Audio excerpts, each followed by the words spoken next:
이스라엘의 지도자 중에 미리암이 죽었습니다. 그렇게 20장이 시작이 돼요.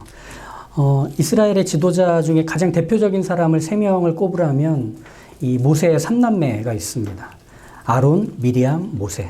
그 중에 미리암이 죽습니다. 그리고 마지막에서는 아론이 또 죽습니다. 20장은 참 슬픈 이별의 장이기도 해요. 이스라엘이 40년간 광야에서 돌다가 이제 40년 전에 하나님이 가나안 땅으로 정탐을 보내던 그 장소인 가데스에 다시 돌아온 거예요. 그리고 나서 그 출발지 가데스에 머물던 중에 이 미리암이 죽게 됩니다. 미리암의 죽음은 2가지 의미가 있습니다. 첫 번째는 광야의 1세대가 이제 거의 다 죽었다라고 하는 걸 보여주는 사건입니다. 그래서 이 20장의 마지막에 아론의 죽음까지로 앞뒤를 맞추고 있죠. 동시에 미리암의 죽음은 이제 이스라엘이 가나안에 들어가야 하는 준비를 시작해야 되는 시그널이기도 합니다. 가나안 땅에 40년간 들어가지 못했던 것은 하나님의 징계의 결과였잖아요.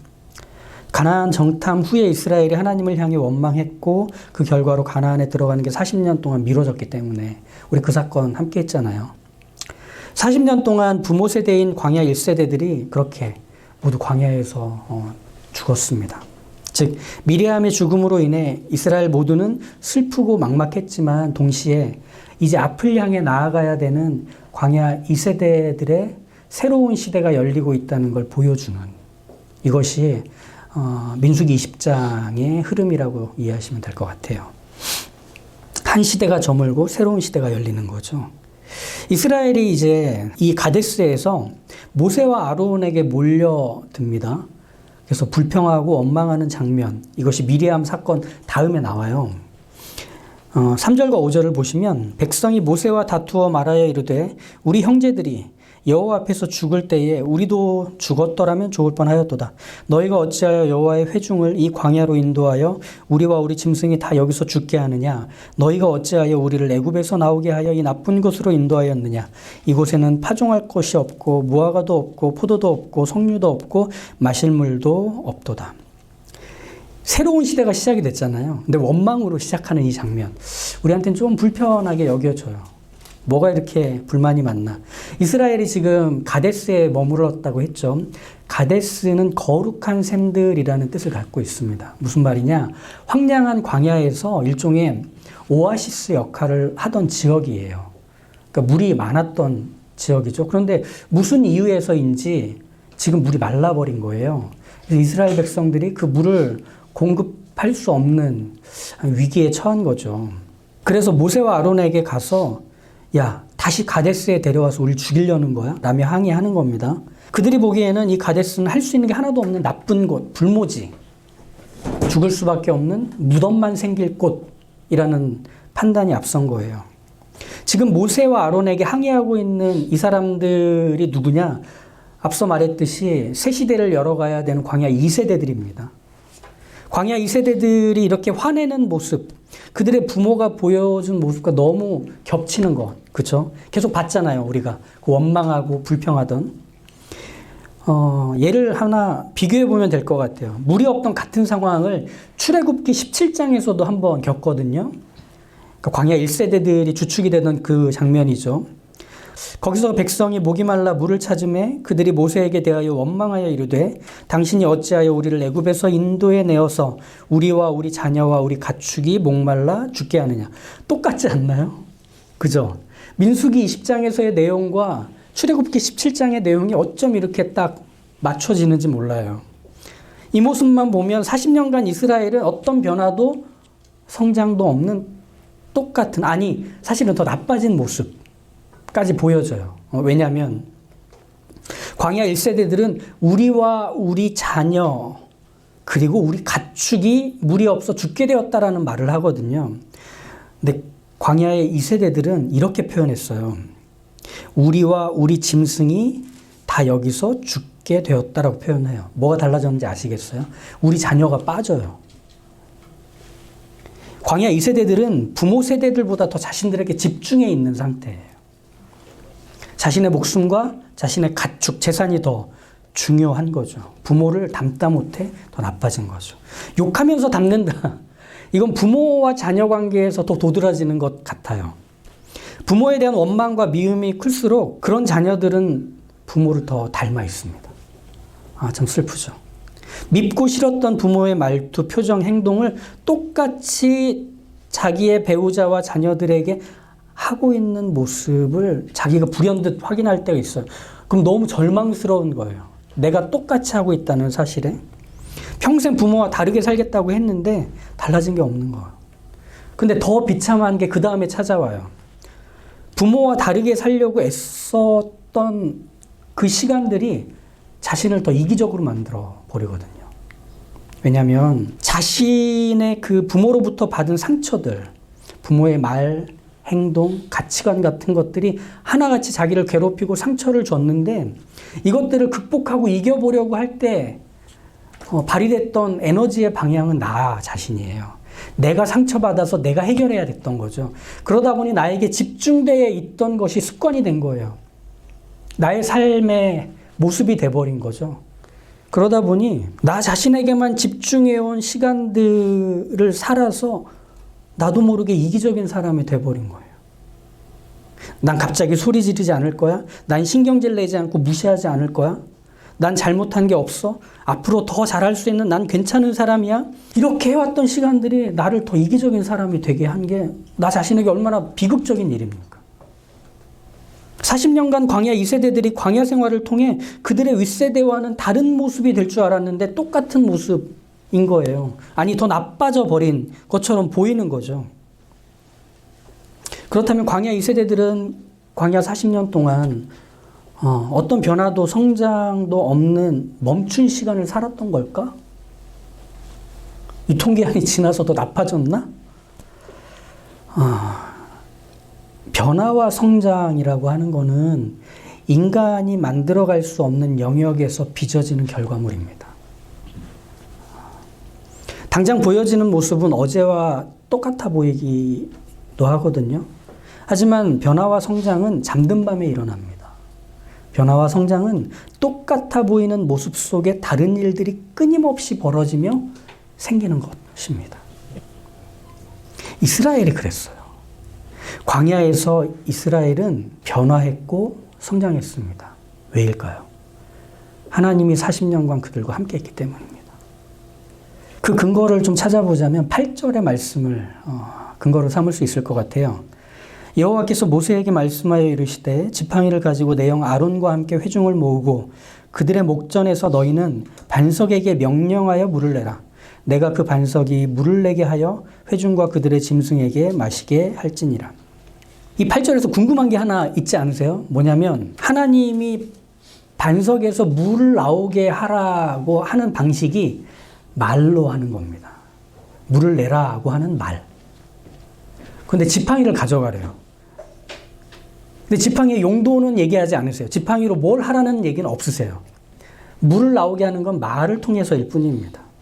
출애굽 때부터 광야 생활까지를 되돌아보면 하나님이 모세에게 지팡이를 들라고 하실 때는 항상 하나님이 어떤 신비하고 기적적인 방식으로 이스라엘을 도우실 때 지팡이를 들라고 하셨거든요.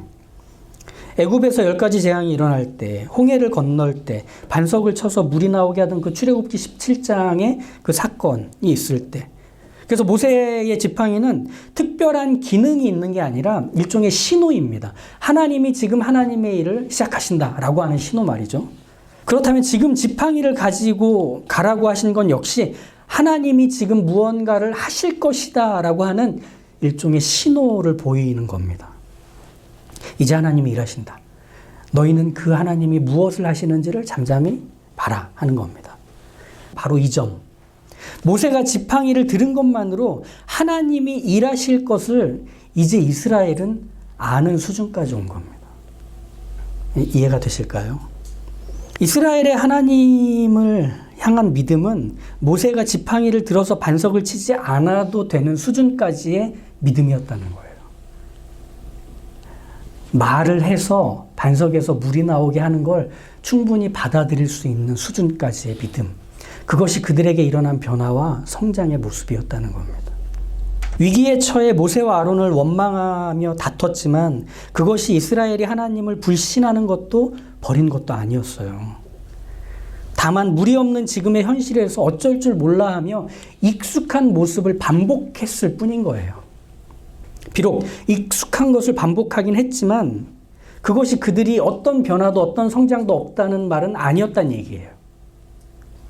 즉 지금 이스라엘은 하나님을 떠올릴 수 있는 백성이 되어 있는 상태였다는 겁니다. 하나님이 내가 여기 있다라고 하시면 이스라엘은 바로 돌이켜서 제자리로 돌아오는 이 관계를 40년 동안 하나님의 함께하심 속에서 계속 경험하고 성장해 왔던 시간으로 살았던 거예요. 이스라엘은 지팡이로 반석을 치지 않고 명령만 해도 하나님을 떠올릴 정도로 하나님이 그들을 그렇게 길러 오셨던 것이죠. 이스라엘에게는 그래요. 한심한 모습이 있어요. 근데 한심한 모습으로 멈추진 않는 거예요. 그런데 모세와 아론은 그렇지 않았죠. 이스라엘을 단정하고 있습니다. 10절을 보시면 모세와 아론이 회중을 그 반석 앞에 모으고 모세가 그들에게 이르되 반역한 너희여 들으라. 우리가 너희를 위하여 이 반석에서 물을 내려 하고. 모세와 아론은 이스라엘을 이렇게 규정합니다. 반역한 너희여. 너 똑같구나. 너네 부모랑 너랑 똑같구나 하는 거죠. 모세에게 지금 이스라엘이 보여준 모습은 40년 전 부모 세대의 모습, 별반 다르지 않은 그 연장으로 보고 있는 거예요. 여전히 한심해 보이는 이스라엘을 향해 그래서 모세는 화가 났고 그래서 지팡이로 반석을 2번 쳤던 겁니다. 그렇게 하면 정신 차릴까 봐. 그렇게 하면 하나님을 떠올려서 회개하고 돌이킬까 봐. 그런 기대를 했던 거죠. 하지만 하나님은 이스라엘을 향해서 화내지 않으십니다. 오히려 모세와 아론에 대해서 화내시고 징계를 내리십니다. 그게 12절이죠. 여호와께서 모세와 아론에게 이르시되 너희가 나를 믿지 아니하고 이스라엘 자손의 목전에서 내 거룩함을 나타내지 아니한 고로 너희는 이 회중을 내가 그들에게 준 땅으로 인도하여 드리지 못하리라 하시니라. 하나님은 이스라엘을 먼저 반역자라고 부르지 않으세요. 그들을 그렇게 규정하지 않으세요. 모세와 아론이 보기에 지금 이스라엘은 40년 전이나 지금이나 똑같은 것 같은데 하나님은 그들이 그 상태에 있는 자들이라고 규정하고 대하지 않고 계시다는 겁니다. 왜? 그 이스라엘을 40년 동안 바꿔내신 주체로서의 하나님이시기 때문에 아는 거예요. 하나님이 그들 안에서 일하셨고 그 일하심의 결과가 지금의 이스라엘이 된 거라는 걸 하나님은 알고 계시기 때문에 그런 거예요. 그래서 모세를 향해 너희가 나를 믿지 아니하고 라는 말을 하시는 거예요. 무슨 뜻이냐면 너희가 모세와 아론이 나를 믿지 않았다라는 뜻은 하나님의 존재를 믿지 않았다는 뜻이 아니라 하나님이 40년간 함께 이스라엘과 있었다는 사실을 왜 믿지 않느냐는 거예요. 물론 이스라엘이 보인 원망의 또 의심의 모습은 전과 똑같아 보였겠죠. 하지만 모세와 아론의 단정 속에는 하나님이 함께 계셨던 40년은 계산이 안 되는 거예요. 하나님이 광야 2세대들을 40년간 어떻게 길러오셨는지를 믿지 못하고 있기 때문에. 빌립보서 1장 6절에서 보면 하나님이 인간의 역사와 한 인생 속에서 어떤 일들을 하는지를 사도 바울은 이렇게 말을 하더라고요. 너희 안에서 착한 일을 시작하신 이가 그리스도 예수의 날까지 이루실 줄을 우리는 확신하노라 라고 얘기합니다. 하나님이 시작하셨으면 하나님이 완성하신다는 거죠. 선하게. 그런 면에서 보면 하나님은 광야 2세대 이스라엘을 믿고 계십니다. 하나님 자신을 근거해서. 하나님의 사랑과 하나님의 성실하심으로 이스라엘은 그 40년의 시간, 그 일상이 이어지는 시간 동안 그들은 계속 변화했고 성장했던 거예요. 하나님이 그들과 함께 하셔서 단지 그것만으로. 말로 물이 터져나온 반석의 경험을 새긴 이스라엘은 이제 새로운 시대의 출발선상에서 하나님은 그렇게 하시겠구나. 하나님이 함께 계신다면 하나님은 여기서 그런 일들을 저기서 그런 일들을 우리가 이길 수 없고 극복할 수 없는 것들 앞에서 하나님다우심을 표현하시겠구나. 드러내시겠구나. 그러니 우린 그 하나님을 여기서도 볼 거야. 저기서도 볼 거야. 그러니 중단 없이 가자. 그게 광야 2세대들이 이제 보이고 증명할 믿음의 모습이 될 겁니다. 이것이 구체적으로 어떻게 나타나는지 다음 주일 민수기 21장 설교에서 좀 더 구체적으로 말씀을 드릴게요. 그러기 위해서는 저와 여러분들이 다음 주까지 살아 있어야 됩니다. 건강하게 다음 주에 다시 만나요. 모세와 아론은 그런 하나님의 일하심이 있다라는 사실을 정면으로 막아서고 있는 거예요. 그들의 분노로. 하나님이 화나신 게 바로 그 지점인 거예요. 당장의 모습으로만 그 다음까지 쉽게 단정해버리는 너희여. 나는 그런 하나님이 아니다라는 거죠. 앞에서 자녀에 대한 이야기를 했다면 지금 부모에 대한 이야기를 좀 해볼게요. 부모들은 자녀의 지금과 미래에 대해 자기가 가장 잘한다고 생각해요. 그래서 지금 자녀들이 보이는 모습을 보며 더 조바심이 나고 더 불안해져요. 못 견디겠어요. 그 꼴을 못 보겠어요. 제가 또 저러네? 그렇게 하지 말라고 했는데 어쩜 바뀌진 않아. 아직 아무 일도 일어나지 않았는데 마치 미래를 본 것처럼 얘기합니다. 그런 부모의 말을 들은 자녀들은 항상 부모에게 그렇게 튕기듯이 말을 던질 수밖에 없습니다. 다 알지도 못하면서 그렇게 말하면 어떡해. 왜 엄마 아빠는 날 못 믿어? 부모는 그거 인정을 못해요. 자녀가 지나온 시간 속에서 그 아이가 크고 있었다는 걸 못 믿어요. 지금 한심한 모습을 또 봤다고 그 한심한 모습이 계속 반복될 것처럼 연장될 것처럼만 생각해서 걱정이 끊이질 않는 거예요. 이걸 밖에다 내놔도 되나? 그런 생각만 하는 거죠. 자녀는 그렇게 부모가 믿지 못하는 모습에 상처를 받고 마음을 닫아요. 가장 나를 편들어주고 지지해줘야 되는 그 부모가 나를 가장 신뢰해주지 못하기 때문에. 모든 부모가 그런 방식으로 자녀를 실망시키듯 모세와 아론이 이스라엘을 그렇게 보고 있었던 거예요. 그걸 하나님이 화내시는 거예요. 난 이스라엘 앞에서 한 번도 게으른 적이 없었던 하나님이야. 난 이스라엘의 그 하루와 하루에서 늘 하나님으로 일했고 그들을 길러냈고 그들을 자라게 한 하나님이야. 그들은 쉬었을지 몰라도 그들은 잠들었을지 몰라도 나는 그 밤에 일했던 하나님이야. 그래서 하나님은 모세와 아론 앞에서 믿지 못했다며 화를 내셨던 겁니다. 그리고 모세와 아론에게 너희는 이 회중을 내가 그들에게 준 땅으로 인도하여 드리지 못할 거다. 너희의 사명은 여기까지다. 하고 딱 그들의 일을 멈춰 세우셨습니다. 이제 모세와 아론은 가나안에서 이스라엘을 위해 할 일이 없게 돼버렸어요. 화 한 번 잘못 내서 모세와 아론의 전 인생과 사역이 하나님과 이스라엘 앞에서 부정당하는 상황까지 된 것처럼 보여요. 신대원 다닐 때 이 사건을 가지고 교수님들과 또 예배 시간에 목사님들 오셔가지고 얼마나 겁을 주시던지. 하나님의 뜻대로 하지 않는 사역자를 하나님은 이 모세와 아론처럼 사역 중간에 끌어내신다. 조심해라. 그러니 항상 하나님의 뜻과 명령에 철저히 순종만 하는 사역자가 되라. 자기 감정에 취해서 절대 화내거나 승질 부리면 안 된다. 이 얘기를 막 하셨어요. 겁주듯이. 하지만 이 사건의 본질은 성질 한번 잘못 부려서 해고된 사람에 대한 이야기가 아니에요. 모세는 이스라엘에게 자신의 말과 행동으로 하나님을 알리고 보여왔던 사람이잖아요. 그런데 지금 그걸 못 보여주고 있는 거죠. 못 알리고 있는 거죠. 오히려 모세를 통해서 이스라엘이 이상한 시그널을 받아야만 하는 상황인 거예요. 과거의 나를 여전히 지금의 나와 또 앞으로의 나로 박제해 놓으시는 하나님. 변화와 진전은 말뿐이고 사실 나를 믿고 기다려주지는 않으시는 하나님. 비록 이전과 같은 모습을 보일 때에도 그게 아니라 좀 더 나아졌다고 봐주시는 여유라는 건 없는 하나님. 이게 모세를 통해서 보게 되는 하나님, 소개되는 하나님이 되는 거예요. 그러니까 하나님이 나서서 막으셔야만 했던 거죠. 하나님은 단정하고 규정하는 분이실까요? 성경에 시작부터 안 그러셨어요.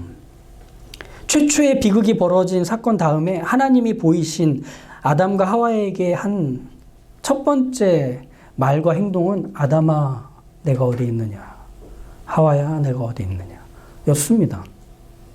아담과 하와가 저지른 불순종의 죄에도 불구하고 그들이 그 상태에 멈추도록 두지 않으시는 하나님의 소리가 있는 거예요. 그 다음을 또 해야 되기 때문에. 사실 하나님이 이런 분이란 것은 누구보다도 모세가 가장 잘 알고 있지 않았을까요? 나이 80에 불이 붙었으나 타지 않는 떨기나무 앞으로 불러내시는 그 하나님을 경험한 모세잖아요. 누구 하나 모세를 관심 있게 주목하지 않았고 오히려 잊혀진 사람, 버려진 사람, 관심 밖에서 살았는지 죽었는지도 모를 바로 그 사람에게 하나님이 먼저 찾아가시잖아요.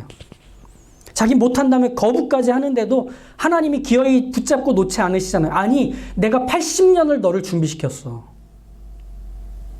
아무도 너를 기대하지 않고 믿지 않아도 그 80년의 시간 동안 내가 너와 함께 했어. 그러니 나와 함께 이 다음으로 가자 하시는 하나님이신 거예요. 하나님은 모세도 모세 자신을 못 믿는데 하나님이 믿고 계시는 그걸 보여주시잖아요. 마찬가지로 물이 없어 원망하는 광야 2세대들의 모습이 여전해 보여도 거기 하나님이 40년간 함께 계셨다면 그건 그들의 모습의 전부가 아닌 거예요. 다른 게 더 있는 거예요. 하나님은 바로 그 점 때문에 모세와 아론이 광야 2세대들을 데리고 가나안에 가지 못하도록 하셨던 겁니다. 하나님이 누구신지를 소개할 수 없는 이들을 통해서는 하나님이 누구신지를 끊임없이 확인하고 또 확인해야 하는 가나안에서는 더 이상 역할이 없어서 모세와 아론은 그들의 역할을 그렇게 마무리하는 것 참 서글퍼요. 얼마나 열심히 얼마나 헌신적으로 이스라엘을 위해 살았던 사람들인지 우린 알잖아요. 그런데도 지금 광야 2세대들의 변화와 성장을 포착하지 못해요. 그 이면에서 여전히 일하고 계신 하나님 알지 못해요. 우리도 사실 그래요.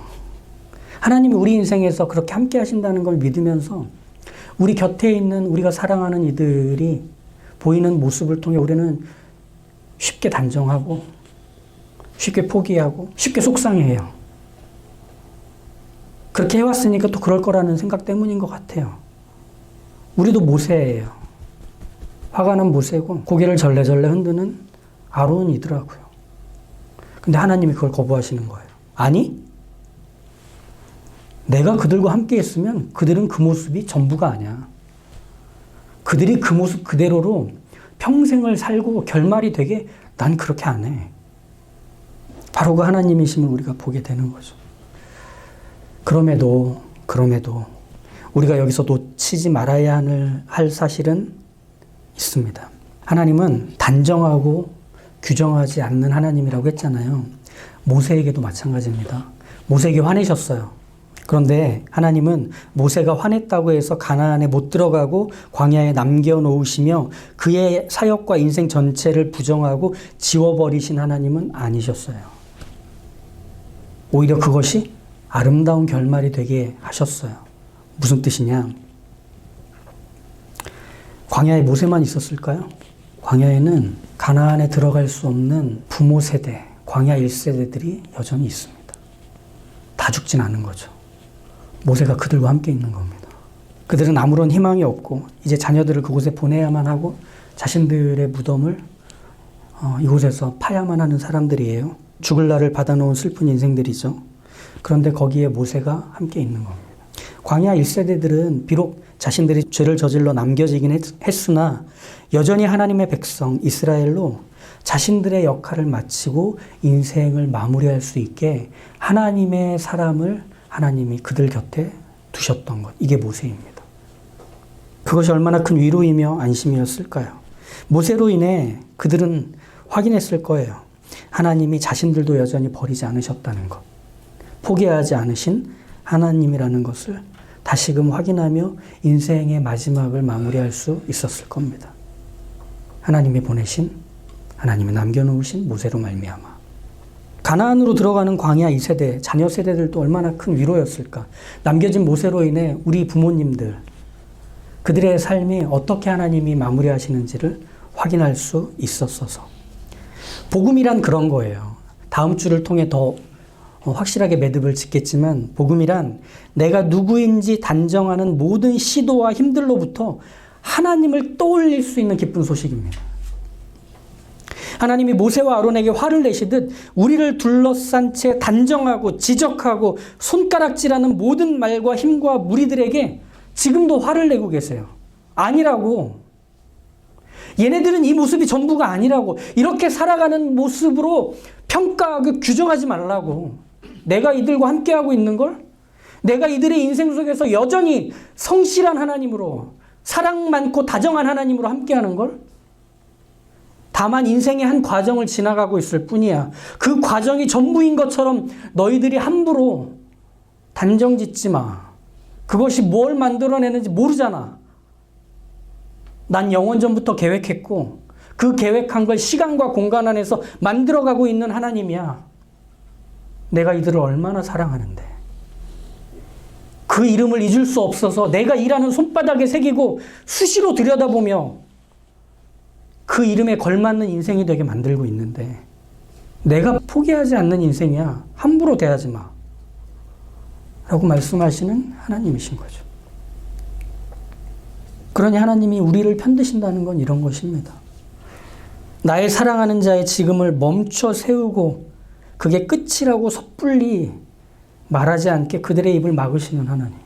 나의 사랑하는 자의 변화와 성장을 기대하지도 않고 인정하지도 않는 그들을 기어이 하나님의 사람을 빚어내어 역전시켜 버리시는 그 하나님.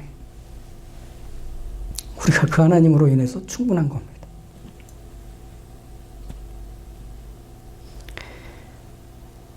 그러니 우리를 믿으시는 하나님을 믿으십시오.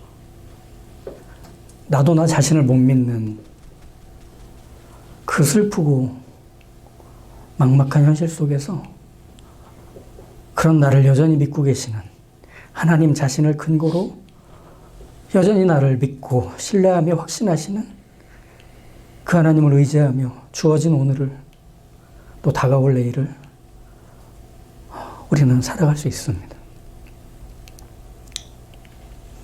주가 나와 동행을 하면서 나를 친구 삼으셨네. 우리 서로 받은 그 기쁨을 알 사람이 없도다. 우리가 그렇게 함께 하시는 하나님을 알고 우리를 믿으시는 그 하나님을 기쁘게 신뢰하며 주어진 삶을 살아가실 수 있기를 주님의 이름으로 간절히 축복합니다.